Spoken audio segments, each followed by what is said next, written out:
الله تعالی فرمای وای ما تاسو ته خپل حبیب در کړی دا او بیا په حبیب باندې ما تاسو ته د ایمان راوړلو توفیق هم در کړی دا د ربیع الاول میاشت شروع ده په دغه میاشت کې فخر موجودات سرور کائنات خاتم النبیین رحمت للعالمین تشریف راوړی.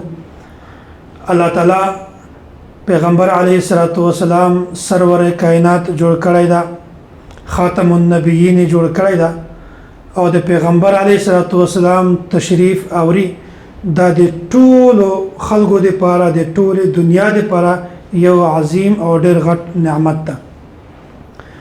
الله تعالی په موږ تاسو باندې دوا ډېر غټ نعمتونه کړی دي او بیا الله تعالی فرمایي چې دا دوا نعمتونه په تاسو باندې کړی دي دا د ماده طرفه نه په تاسو باندې یو غټ عظیم احسان ده.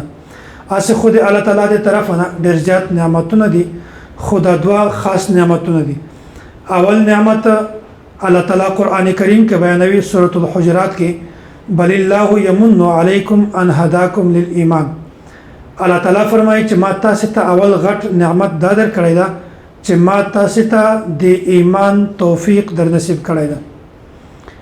او دوم نعمت الله تعالی بیانوي سوره آل عمران کې الله تعالی فرمایي لقد من الله على المؤمنين اذ بعث فيهم رسولا من انفسهم.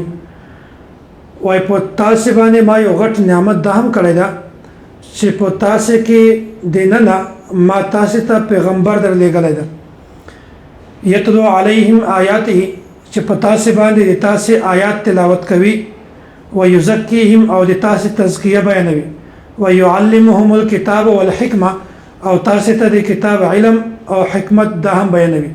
وان كانوا من قبل لفي ضلال مبين و اگر چې تاسو په دې مخته ډیر غاټ په گمراهۍ کې وي نو ګوري الله تعالی دا خبره بیانوي چې په تاسو باندې په انسانانو باندې ما دوه ډیر غټ نعمتونه را نازل کړي دي. یو غټ نعمت دا ده چې ما تاسو ته د ایمان توفیق در نصیب کړی ده او دوم تاسو ته په رحمت للعالمین د رحمت والنبی میرا نازل کړی دا په هغه باندې می تاسو ته د ایمان توفیق تر نصیب کړی دا. دا په بل الفاظ کې دا بیانوي الله تعالی فرمای وای ما تاسو ته خپل حبیب در کړی دا او بیا په حبیب باندې ما تاسو ته د ایمان راوړلو توفیق هم در کړی دا. نو ګوري د الله تعالی د طرف نه دا دوه ډېر غټ نعمتونه دي چې دغه نعمت نه غټ نعمت کله هم نشته. او بیا دا خبره چې مونږ تاسو ته د ایمان دا د پیغمبر علیه الصلاۃ والسلام په صدقه سره ملاو شوی ده. د پیغمبر علیه الصلاۃ والسلام په وجه باندې دا ایمان مونږ تاسو ته ملاو شوی ده.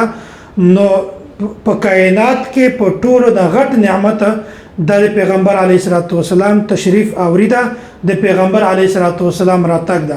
نو ګوري الله تعالی په مونږ تاسو باندې دوه ډېر غټ نعمتونه را نازل کړي دي. یو الله تعالی مونږ ته ایمان را نصیب کړی ده او یو پیغمبر علیه الصلاۃ والسلام را نصیب کړی ده چې په هغه باندې مونږ ایمان راوړی ده.